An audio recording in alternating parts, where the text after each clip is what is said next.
back. Appreciate you bearing with us. I'm Bill Noble, your host, joined by the Token Metrics crew, Forrest, Ian, and Jad. We are now going to go through the next group of details on Token Metrics 2.0. But let me give you a summary of what my colleague Jad talked about previously. We have something on our technical analysis tab for each coin called the Visual Trends Indicator. What this does is it follows the trend, helps you get in early, uses machine learning and AI to eliminate false signals, which helps keep you in the trade when it's pumping, but also has the ability to get you out quickly before the really big dumps. Okay? If you look at, say, the P&L that we generate, which we show on the site, or the returns rather, not investment advice, but the machine learning and this combination of trend following and, believe it or not, like volatility and all these different factors give you a way to follow trends, get in and out, okay, efficiently without too much emotion. I know we can't take all the emotion out of crypto, but we can take some of it out. Now, if we're going to go to the next thing, Jad, our financial engineer, Jad, welcome back. Okay, if we're sharing my screen, we're looking at the Kraken Exchange Daily Index portfolio. So we have portfolios for a day, a week, a month, across a wide variety of exchanges. So what Jad's going to do is he's going to tell us two things. He's going to tell us about the new grading system that we use to pick the coins that go into portfolios, and maybe he can give us a little bit of portfolio analysis about how we sort of generate. So Jad, take it away on the new Token Metrics grading system. Yes, thanks. So like you said, we have these already made portfolios on our website, depending on what rebalancing period, either daily, weekly, monthly, and on what exchange you'd like. And the nice thing about these portfolios is that not only it is using a quantitative model to build this portfolio, and when you're using quantitative model, it will usually try to maximize the risk-reward ratio. Basically, you want to be diversified while getting exposure to big upside. But the nice thing here is that our quantitative model takes into account additional features like the TM grade when we are constructing the portfolio. And this TM grade is a grade from 0 to 100 that is built using machine learning and takes into account over 50 different quantitative metrics to be able to tell when a coin is about to break out and have a huge run, or when it's about to go down in price, so that a high-graded coin will likely be included into our portfolio with a significant weight so that we can be exposed to the upside. All right, so the best story about the portfolios, and the way I like to use this, is I love to see what's in the portfolios, okay, and what stays in the portfolios. Like, we were able to capture Solana from the beginning, right, Jed? Yep. Because Solana appeared in the daily index every single day for like 2 months. So we were able to catch Solana using both the token metrics grade and this whole idea of a portfolio. Now, if you're seeing my screen right now, and we'll go into more detail later, but currently the day trading portfolio seems to favor interoperability, right? There's REN, the bridge between Polkadot and Ethereum. Solana, a layer 1, is in there. And Cosmos and Tezos could also be in that layer 1 interoperability theme. So if the legacy world can calm down, these are coins to keep on your watch list. Now, speaking of watch lists, stop sharing my screen, and I'm going to bring in, Ian Bellina, who maybe he can show us on Token Metrics 2.0 the ranking system and just give us a snapshot as to how our system kind of starts you on a way to finding hidden gems.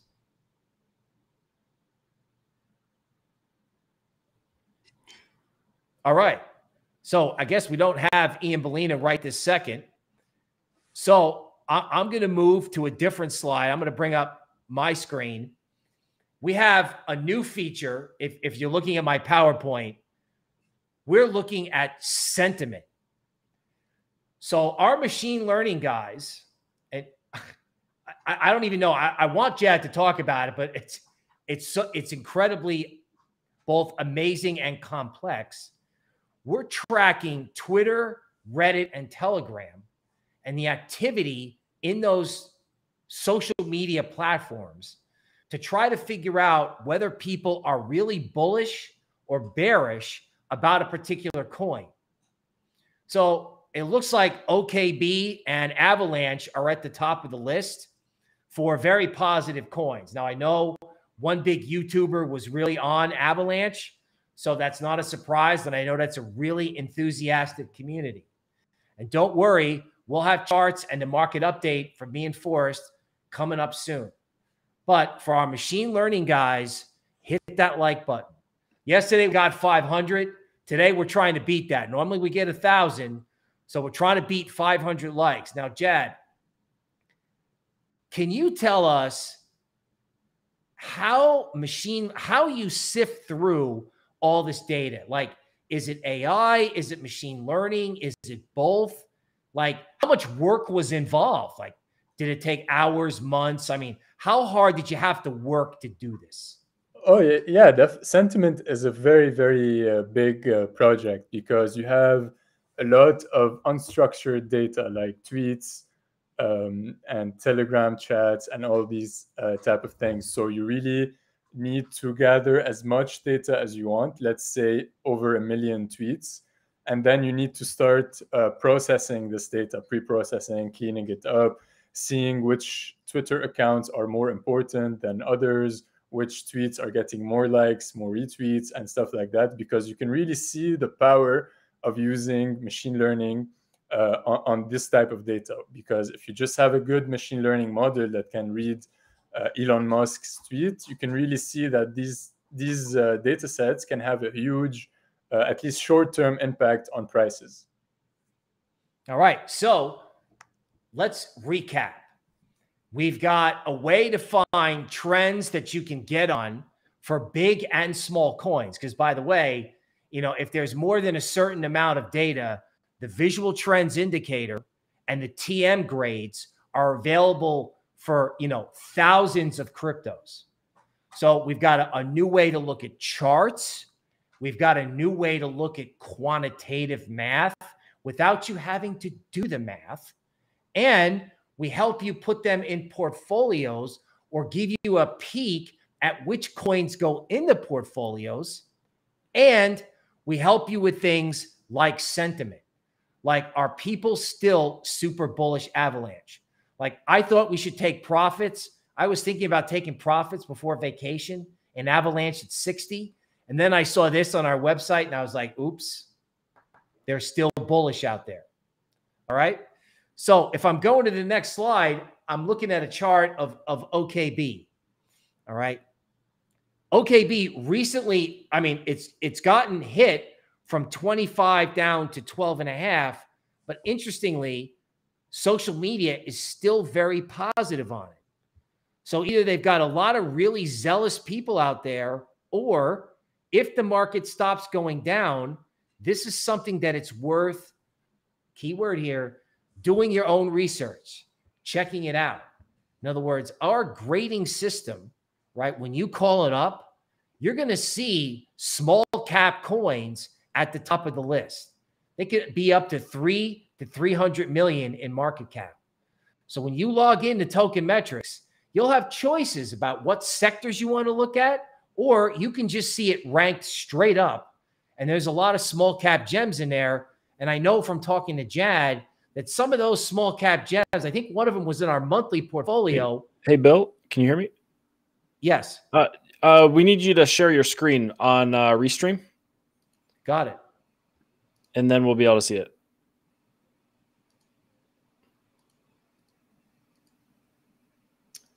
All right, folks, it's live TV and we're having fun. So here is the sentiment graph. There we go. All right. Appreciate you staying with us. Thank you, Forrest. Okay. OKB, okay, has a high sentiment grade followed by Avalanche and Polkadot. Okay. Interoperability. So we're giving you the sentiment, we're giving you the grades. And then if you look at the OKB chart, interestingly, how after it got hammered right down around 10, been a big green reversal candle and it came back. Now, I'm far from an expert on this coin, but I find it really interesting that if legacy markets can stabilize, okay, this could be an interesting coin to look at. More importantly, you can check sentiment on various coins and see which ones have the most positive view, okay? So if I go back a slide and I see that Avalanche is the second most positive coin, I consider taking profits in that around 56, and it turned around and went to 73, sort of in my face, right? And now that I have this tool, okay, I'll be a little bit more careful before I get in the way of something that's really, really trending higher. Now, let's switch over to what I know you've been waiting for, the market update. Let's begin with Ethereum. Price action, a little bit of a bummer. It's a little bit of a downer. If you tuned into yesterday's stream or you were watching the market update on Token Metrics TV, you got an inkling as to why. Let me summarize it. There's trouble in the legacy world. A big company called Evergrande has $300 billion worth of debt. Okay, they were borrowing money from the bond market and using it to pay dividends to stockholders. In other words, it's a questionably run company, and all that debt may default on it. So it's causing stocks to go down. It's causing a lot of problems. And now in Ethereum, okay, the 21-day moving average is crossing below the 50-day moving average. This is a sign, along with our visual trends indicator, which you can see if you join up on our website, is telling us that Ethereum probably is going to go, I don't know, 26 to 2,500 at least.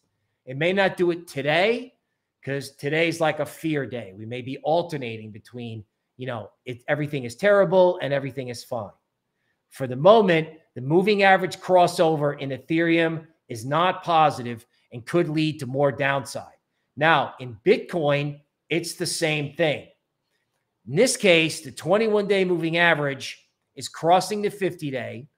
Back when this happened for sell in May and go away, there was actually a little bit of a rally before Bitcoin really fell apart. But the moral of the story is when the 21-day in green crosses below the red line, which is the 50-day moving average, just this year, it's been a pretty good signal that, you want to have half your portfolio that you hodl, and you want to have a portion of your portfolio that's somehow either protected or used for trading, not investment advice. I can't wait till this legacy situation is cleared up, but that doesn't look like what it's going to be like today.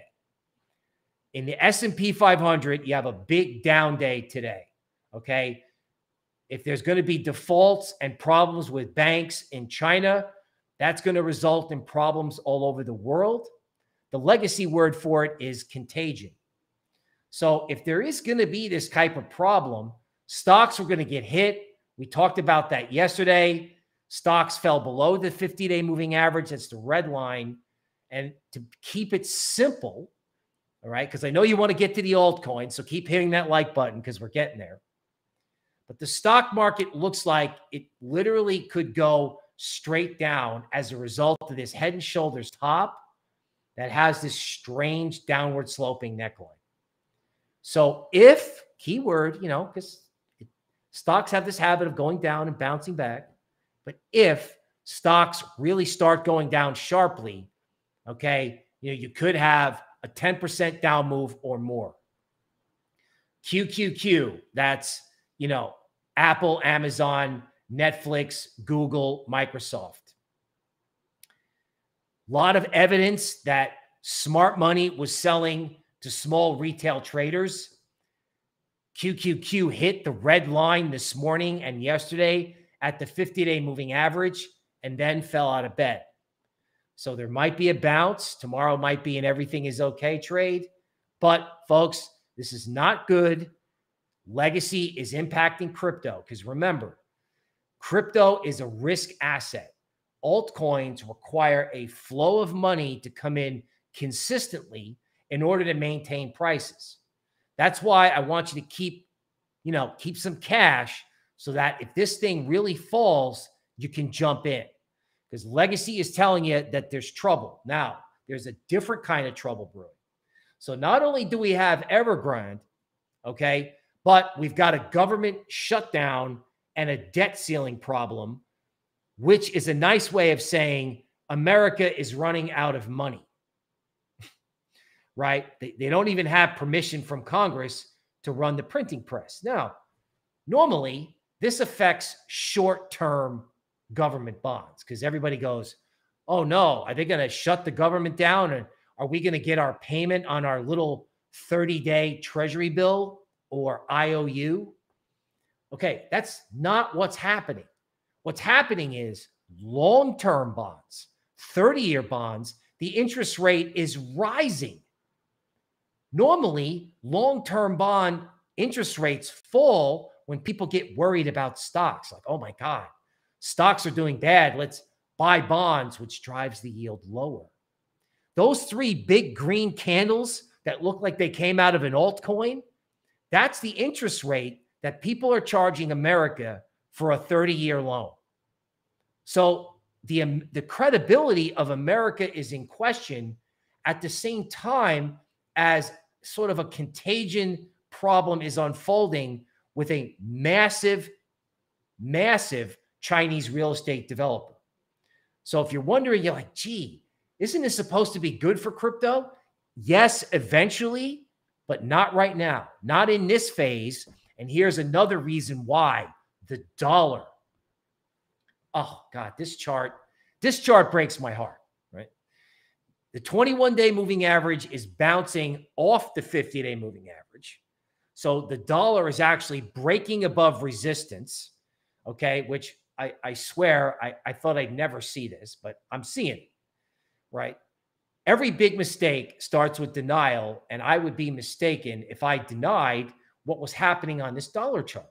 Now, why is the dollar going up if there are all these problems and questions about U.S. credibility, et cetera? Well, in the emerging market world, right, that's outside of like the G7, right, South America, Asia, Africa, if people have a hard time borrowing dollars, or when people get scared, in the legacy world, they run into the dollar. So stocks are falling, fear. Bond yields are rising, more fear. The dollar is going up, even more fear.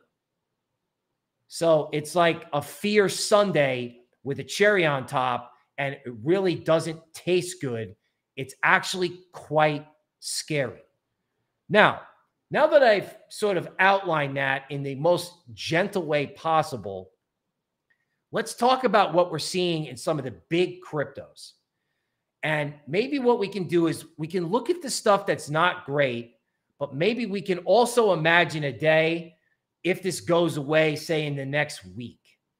So right now, Chainlink is experiencing the same thing it did back in May, where the 21-day in green is crossing the 50-day. So this looks terrible. Chainlink really needs to get back above 23.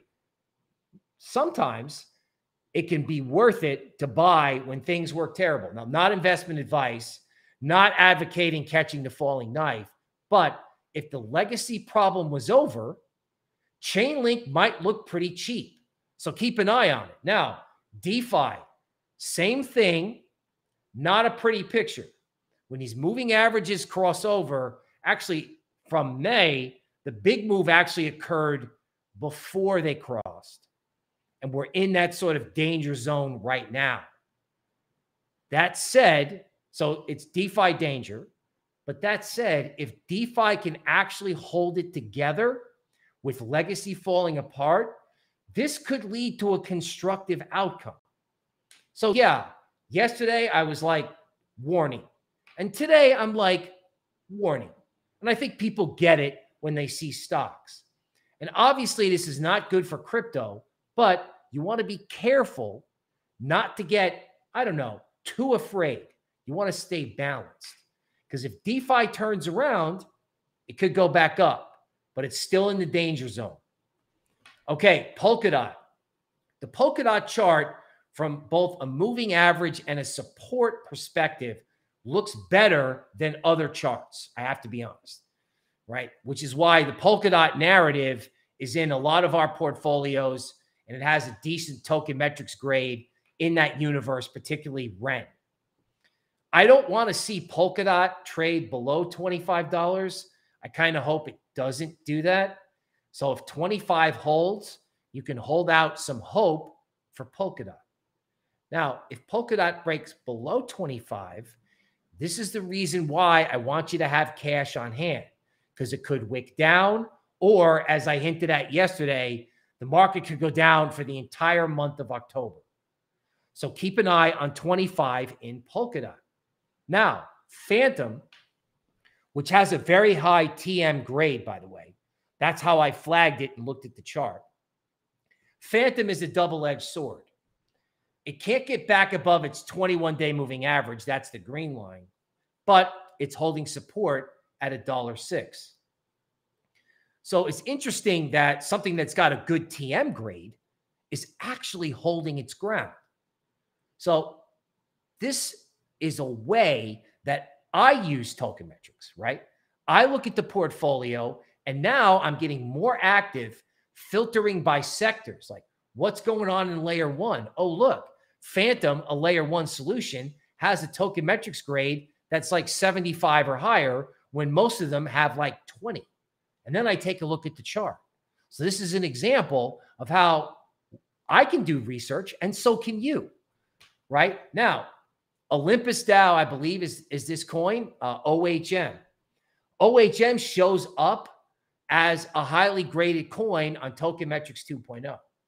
Very interesting that if the market were to go up, that's a big if, but if it did go up, this thing's been accumulating in this like little ramp takeoff. This looks like Algorand before it moved. Now, I'm not advocating one way or the other, but I am telling you that token metrics grades can help lead you to charts or other research so that you can have the power of a larger research group in your hands. Now, DYDX. Wow. This is like the mother of all coins. We could have a DYDX live stream. I am proud to say that Token Metrics last year issued a report on DYDX and how revolutionary the technology could be. So let's talk about this from two angles. One, DYDX went from 12 to 22 in like a matter of a day and a half. So 22 seems like a really big resistance point. If DYDX goes crazy, it could go to 43. I think the bigger point about this coin is that right now it's trading more volume than Coinbase and Uniswap. Now think about this for a second. We had this question yesterday and we got asked for a clarification. So let's see if I can help out. People use derivatives exchanges to do two things. They use it to get long and they use it to make short bets. And they can use leverage, okay? So whatever amount of money you deposit, you can actually trade as if you were using 1 times, 2 times, 5 times, 10 times the amount of money. Now, currently, people are making a lot of bets on DYDX. The volume is huge. Some of those bets, it stands to reason, are short bets, right? They're betting the market is going to go down. Not the market for DYDX. That's an exchange. They could be betting Bitcoin and all the other coins that have futures contracts could go down. And when you have heavy volume like that, it stands to reason that people who are hedging, who have to protect themselves, are using DYDX.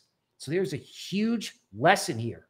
If you were a corporation and you put Bitcoin on your balance sheet at 35,000 and you were afraid of some of the things we talked about, you could go on DYDX and put a position on where you would make money on your short derivatives trade to make up for a loss on your spot trade. So what's going on at DYDX has far-reaching consequences. Now, we also got asked yesterday about a Token Metrics favorite, PERP. All right, PERP was above 16. I really thought it was going to go. And it turned out it failed and it can't get back above 17. So for the moment, it looks like DYDX is eating PERP's lunch. I'm not going to give up on PERP, and here's why. PERP shares its trading fees with its holders. I don't think DYDX does the same thing. So if you're staking with PERP, you actually get a decent yield. I don't know what it is, but people who stake it and hold it, okay, help get yield. But right now, DYDX is hurting PERP. And again, if the market goes down and you've got profits in PERP, think about taking them, not investment advice, if it can't get back above 17. Now, this is from our Token Metrics rankings. Okay, so when I go to Token Metrics, I go, okay, show me all the big cap layer 1 solutions and show me their Token Metrics grade. I'm not sure if you can see the screen or not, but Ethereum's got a grade of 26. We prefer a grade above 80. Solana has a grade of 60, which means it might improve if it goes back up. Okay, but as you can see, the layer 1 world is sort of souring in the Token Metrics grade, and it's been that way for a while. So not only did the human analysts have Rectember, but when we were watching the Token Metrics 2.0 beta, like behind the curtain at Token Metrics, we watched the warning signals get put out. So this can help you across big sectors and find hidden gems. Okay, now another interesting thing in DeFi. So this table of numbers is big cap DeFi, and I'm noticing that Terra Luna is hanging tough with a Token Metrics grade of 77. That said, internally, we kind of have a rule that when something falls below 80, we take profits. All right.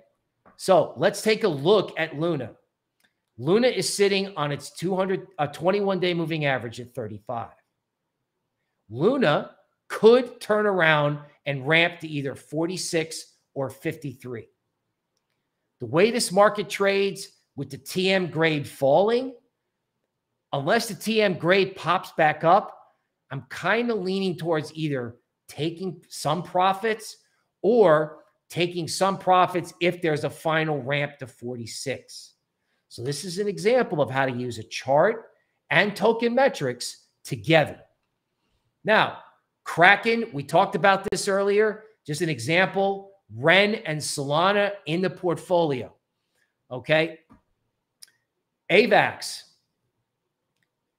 I saw the positive sentiment, and now I'm watching very carefully for the 21-day moving average at $60. So there's positive sentiment, big YouTubers like this, and there's support at 60. So I'm not going to make the same mistake twice. I'm going to give this the benefit of the doubt, because if the world doesn't end tomorrow, all right, AVAX could bounce.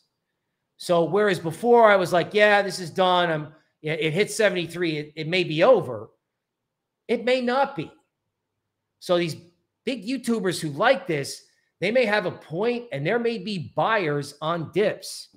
Now, Solana, okay, the trade that we love to love at Token Metrics on the way up. We thought 125 was support. It hit 125. It went back to resistance, a fib line at 150 and came off. So how do you play this? Well, Solana has a TM grade of around 60, and that doesn't necessarily make me want to rush in and buy the dip. So maybe if it really gets hammered back down to 100, that might actually be the buy zone.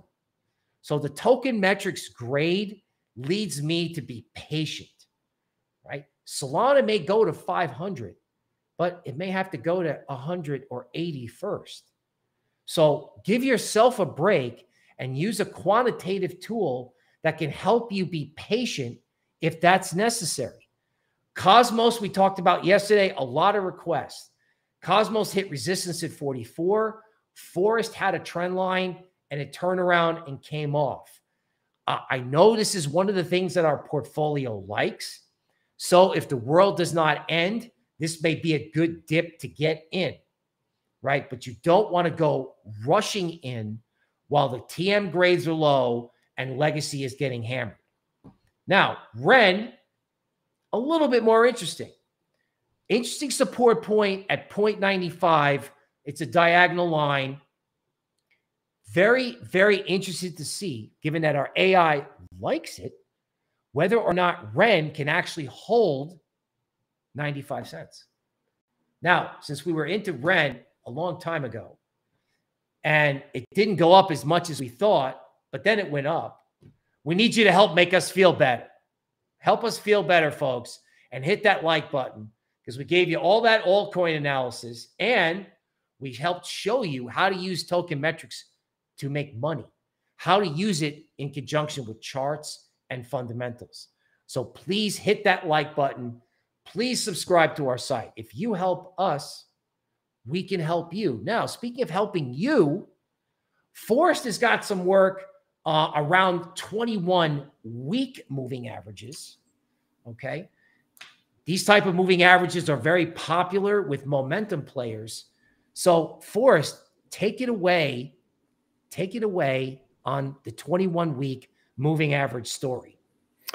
Yeah, thanks, Bill. Thanks for that epic market update. Absolutely legendary. So guys, Bill just talked about how, and the word that I keep finding myself use is precarious, right? That's what this market is to me, right? And Bill just talked about the potential, and yesterday talked about the potential where October could be a bad month for crypto. It could be a bad month for all markets, and we could potentially see a black swan event. Now, does that mean what he's saying with 100% certainty everything's going to crash? No, of course not. But what does that mean? That means that we need to be responsible and hedge our bets and literally hedge, right? So for me, I can't speak for anybody else because your strategy may be different than my strategy. And of course, nothing here is financial advice. But for me, this means that I'm looking to get about 20, 30, maybe 35% out of the market and into stable coins in the near future. Now, I do have a high risk threshold, fairly young. It allows me to take more risks. So right now, my altcoin allocation is around my standard 10%. Now, with Bill talking about the potential for equities to crash the market, I'm wanting to get that up to 20, 30, maybe even 35%. Now, when would I do that? Well, because we're on support, and usually I like to buy on a trend line. And this is this trend line here, right? That I'm just putting an X through. This is a long-term trend line that dates all the way back to 2017. So I'm being a little bit patient. I already have 10% in stable coins, and I'd like to hopefully see a move up into this bullish territory, right? I've carved out 3 territories here, this bullish territory, to start taking some profits along the way. And obviously, a lot of my cryptocurrency portfolio is in altcoins, but we're using Bitcoin as a proxy for the market because when Bitcoin goes up, usually the rest of the market goes up, and vice versa. When Bitcoin goes down, usually crashes the rest of the market as well. So I'm going to be looking for some opportunities, especially if we get to this key resistance here between 58.5 thousand and 60,000 to really start taking some profits, right? What we don't want to see is a double top here that ends up resulting in a crash further down. And I say we don't want to see it. It wouldn't be the worst thing in the world because we know about this resistance and we can take profits here. So the word that I'm using to describe this market is precarious because Bitcoin and a lot of other cryptocurrencies and equities are resting on their 21-day moving averages. And I've got both the 21-week moving averages. Sorry. I've got the 21-week and 21-day simple moving average and EMA, exponential moving averages, both on here in green and purple. Purple's the EMA. EMA just means it's exponential moving average. That means it weights the more recent data a little bit heavier, so it moves a little bit faster when the more recent data is volatile. So what we're seeing is a lot of mixed signals. For one, we're getting support on top of this trend line. We also got support on top of the downtrend line, right, from our all-time high. We're also getting support on top of the 21-week simple moving average, this green line in there, but we've broken down below the 21-week EMA, the purple line here. So we're getting some mixed signals, and Bitcoin's in a really precarious spot because it's on and around so much support. It's really got to make a decision of whether we're going to go back up higher and into this bullish territory where I would really like to take profits, or down into this neutral territory where we could see some chopping and some bouncing at around $37.5 thousand. That's a big support level that if we breach, I actually become pretty bearish and think that we could see Bitcoin take another trip down to this 30K range, right? And if we break this $28.5 to $32.4 thousand range, that's really, really scary. And we could, potentially see a break further down to maybe even 20K. But the reason this 32.4 to be exact level is so important is it's our 2x short level. And you can see this was what was ultimately tested by many, many wicks, both in January of 2021 and in the consolidation after this big liquidation event, this big crash from $64,000. And the reason it's such strong support is because as Bitcoin's price comes below this $32.4 thousand level, that's the point at which you can no longer short it and have your liquidation point against the all-time high. So when Bitcoin's price drops below $32.4 thousand, that's the market saying we don't think that it's going to make an all-time high anytime soon, anytime in the foreseeable future. Now, obviously, we did dip below this level, and the market for periods of time was getting very doubtful. Yet bulls were able to swoop in and overcome this level and push the price back up. So that's a very, very important level to test. Now, from an application standpoint, so how do we apply or actually hedge? Well, I've told you I'm looking to take profits and get 20 to 30% in stablecoins. Now, for me, that's a lot. I'm very bullish macro crypto, so I don't like to put a ton. I don't like to put 50, 60, 70% in stablecoins. You may be comfortable with those levels. For me, it's 20 to 30% is a lot. Now, what do we do with that 20 to 30%? Well, we see flash crashes all the time. And if you're not at your computer 24/7, it's really important to get some buy orders in on cryptocurrencies. Especially, Bitcoin and Ethereum being the largest of the two and somewhat of the easiest to predict in terms of very strong support levels, right? So I'm sitting here, right? This dip initially, if you haven't bought it yet and you have a ton of stable coins on hand, might be a good time to eke in 2, 3, 4, 5% of those stable coins, right? Now, if you have less stable coins on hand, maybe it's time to look for some buy orders around this level for Bitcoin, right? Or the corresponding levels for altcoins, 37.5, looking for altcoin deals as Bitcoin comes down to touch 37.5 if we go this low and we break into this level. Why? Because we'd expect some sort of a bounce here. This is a level that we could absolutely see some positive price action from. We could see a bounce and a reversal back up, right?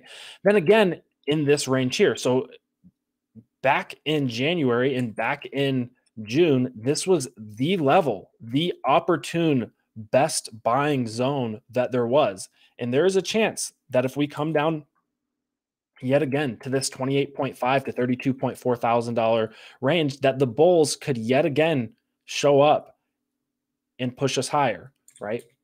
And I can tell you right now that if Bitcoin comes down to test this level again, altcoins are going to become very, very cheap. They're going to be very, very inexpensive.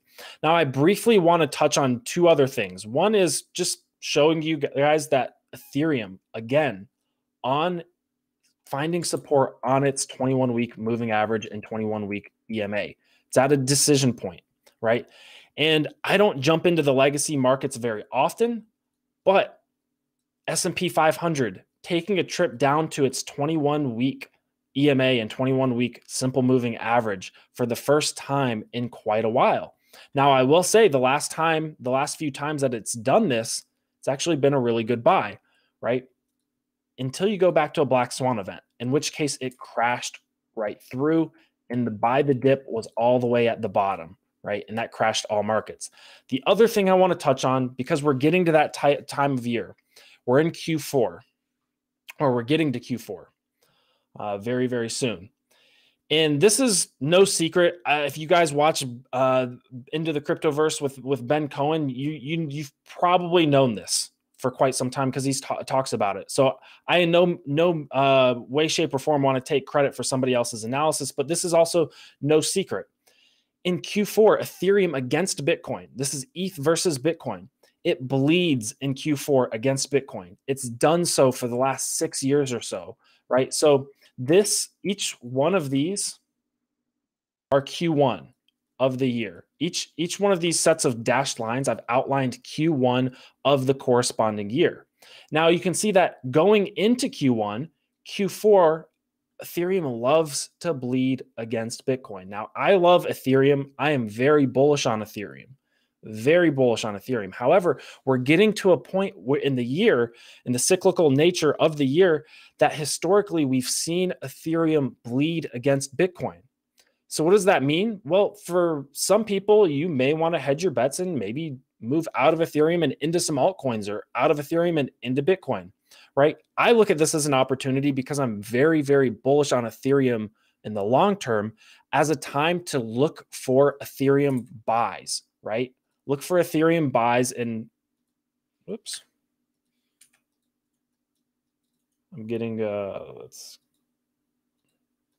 getting hung up here. Let me refresh this. Right. I'm personally looking for buys on Ethereum Bitcoin at these levels, right? Because I know that there's a really good chance that going into Q4 of this year, we're going to start seeing some discounts, and we're going to start seeing it potentially challenge again, Ethereum Bitcoin, again, 21-week moving average. We're resting on support. However, knowing that historically it likes to bleed into Q4 and then pump in Q1, right? Look at all these Q1 pumps, especially in January, over and over and over and over again. We see these Q1 big pumps, Ethereum against Bitcoin. I'm looking at Q4 as an opportunity to DCA into more Ethereum as the price drops, knowing that there's a really strong chance that we see a Q1 pump of Ethereum versus Bitcoin. Now, all of that depends on the market. And if we see a black swan event, of course, this could all be thrown off. But as long as we hedge, right, we take those 20 to 30% stable coins and start putting those buy orders in low, we should be fine in order to treat the market like normal otherwise. So we hedge, and then we're able to kind of go business as usual, knowing that if a black swan event occurs, we're properly hedged, whether that's buying a put option or just putting orders in low or entering a short to tail hedge. There's many ways we can actually hedge, but hedge, and then you can go about your business as usual without losing sleep at night. Right. So I'm going to kick it back over to Bill. I hope you enjoyed this analysis. I hope you found it useful.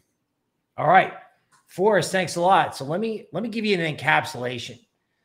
Forrest picked up a really nifty seasonal pattern there, even if it was from another analyst, that Q4 isn't good for altcoins necessarily or ETH And Q4, Rocktober, okay, as I've been calling it, is also a seasonal pattern for equities.